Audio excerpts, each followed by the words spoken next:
दुनिया के दो बड़े बैंक डूब चुके हैं, वॉशिंगटन का सिलिकॉन वैली बैंक और न्यूयॉर्क का सिग्नेचर बैंक। लेकिन इसमें इंटरेस्टिंग बात यह है कि लोगों के पैसे डूबने के बजाय उनको वापस मिले हैं। और इससे पाकिस्तान इंडिया पे क्या इफेक्ट पड़ सकता है, आइए आगे इस वीडियो में जानें। वीडियो स्टार्ट करने से पहले remember one thing, when America catches a cold the whole world sneeze. Silicon Valley Bank collapsed on Friday. The collapse of Silicon Valley Bank is causing shockwaves across the entire business world. Silicon Valley Bank. It is the epicenter of tech startups, venture capital. The collapsed bank had invested in around 21 Indian startups. The bank stock lost 80% of its value this week, 60% in one day alone. The management of these banks will be fired. Investors in the banks will not be protected. America का banking system तबाह होना मतलब पूरी दुनिया का banking system तबाह होना।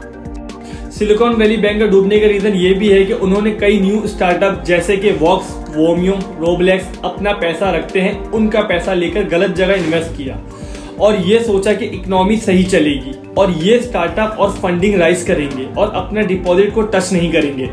लेकिन हुआ उल्टा, स्टार्टअप ने अपना पैसा निकालना शुरू कर दिया और कहानी बैंक रन तक आ पहुंची।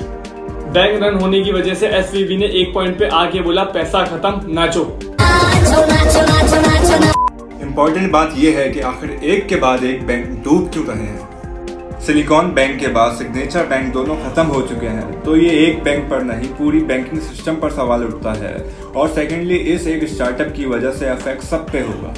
फिर आप एक स्टार्टअप हो या ना हो, आपके पैसे आपकी जेब में हो या फिर बैंक में हो। आइए समझते हैं। सिलिकॉन बैंक कोई छोटा मोटा बैंक नहीं था।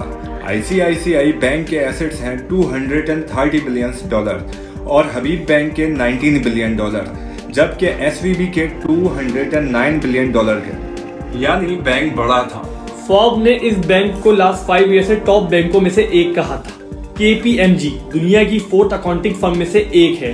उन्होंने बैंक डूबने से 15 दिन पहले बैंक क्लीन ऑडिट रिपोर्ट दिया और कहा बैंक की हेल्थ बहुत अच्छी है। एक कस्टमर किस पर भरोसा करेगा? एक एजुकेटेड इन्वेस्टर भी इन रिपोर्ट पर भरोसा करता है, तो स्टार्टअप ने भी ऐसा ही किया। अमेरिका के 50% tech startup Silicon Valley bank में अकाउंट खोले हुए हैं। इंडिया और पाकिस्तान के भी कई स्टार्टअप ने सिलिकॉन वैली बैंक में अपना अकाउंट पैसा रखा हुआ है और ये बैंक बंद होने पर वो अपने अकाउंट से पैसे नहीं निकाल पाए। वो पैसे लॉक हो गए। कंपनीज के पास एम्प्लॉयज को सैलरी देने के पैसे भी नहीं रहे। इवन ऑफिस के रेंट के भी पैसे नहीं बचे। इस स्टोरी में 3 विलन है। First one is free money यानी कि फेड यानी कि फेडरल रिजर्व। ये है अमेरिका का सेंट्रल बैंक, जिनका काम है अमेरिका की मॉनेटरी पॉलिसीज सेट करना। 2008 में फाइनेंशियल क्राइसिस हुआ और उन्होंने अपने रेट्स कम कर दिए। हर कंट्री का एक बैकअप बैंक होता है जो कि उसका सेंट्रल बैंक होता है। अगर किसी बैंक के पास पैसे खत्म हो गए तो वो अपने बैकअप बैंक से पैसे लेके दे सकता है। 2008 से अमेरिकन बैंक का डाउनफॉल आया हुआ है, इसलिए फेड ने अपने रेट 5% से गिराकर 0.1% कर दिए। सिंपल वर्ड, पैसा सस्ता हो गया। जब सेंट्रल बैंक अपने रेट्स कम करती है तो बाकी छोटे बैंक भी अपने रेट्स कम करते हैं।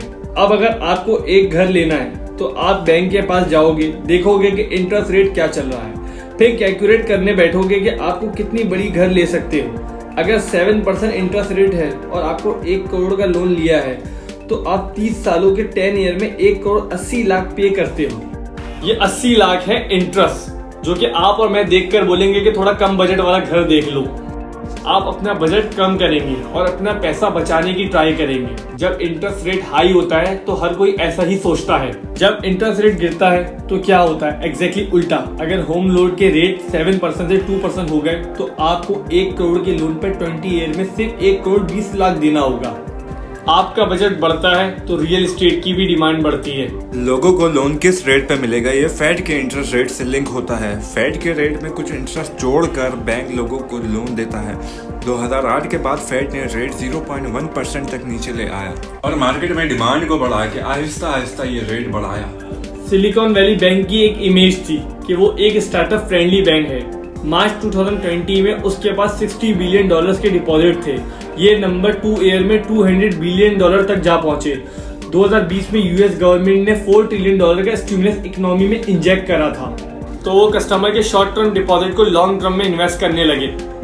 फॉर एग्जाम्पल, आपकी सेविंग में जो पैसा है वो ऐसी जगह इन्वेस्ट करने लगे जिसका रिटर्न 5 साल बाद आएगा। ऐसा करते करते उनके $91 बिलियन के एसेट अटक गए। बैंक में एक रिस्क डिपार्टमेंट होता है जो उनकी इन्वेस्टमेंट का रिस्क मैनेज और एनालाइज करता है। SVB के रिस्क ऑफिसर ने अप्रैल 2022 में ही रिजाइन करा था। यानी इस बैंक में 8 महीनों से रिस्क इन्वेस्टमेंट देखने के लिए कोई था ही नहीं।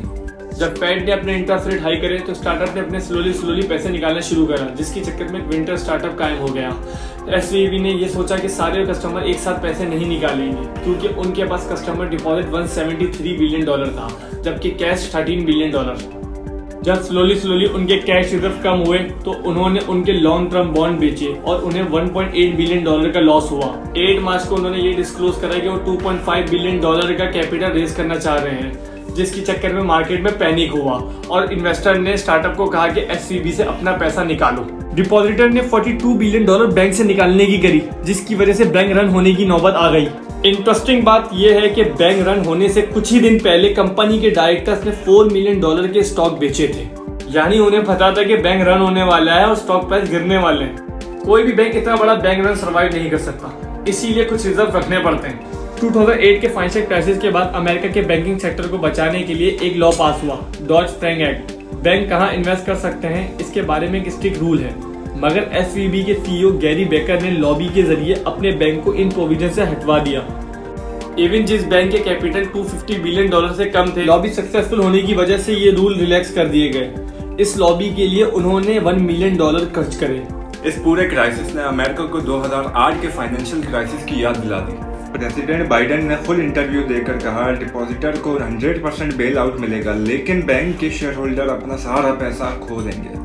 इंडिया पाकिस्तान में अगर कोई बैंक डूबता है तो उसे 5 से 10 लाख रुपए इंश्योरेंस मिलता है, और यही बैंक अगर अमेरिका में डूबता है तो उसे $250,000 का इंश्योरेंस मिलता है। SVB के 97% डिपॉजिट $250,000 से ज्यादा के थे, और इस लॉस को डील करने के लिए बाइडेन ने $167 बिलियन की कमिटमेंट कर दी। तो इस सिनेरियो से ये लगता है कि ग्लोबली इन्फ्लेशन हाइपर इन्फ्लेशन पे जाएगा। सो इस वीडियो से अगर आपको कुछ भी अच्छा लगा हो तो वीडियो को लाइक, कमेंट, शेयर जरूर कीजिएगा। चैनल को सब्सक्राइब भी करते जाएगा। तब तक के लिए खुदा हाफिज।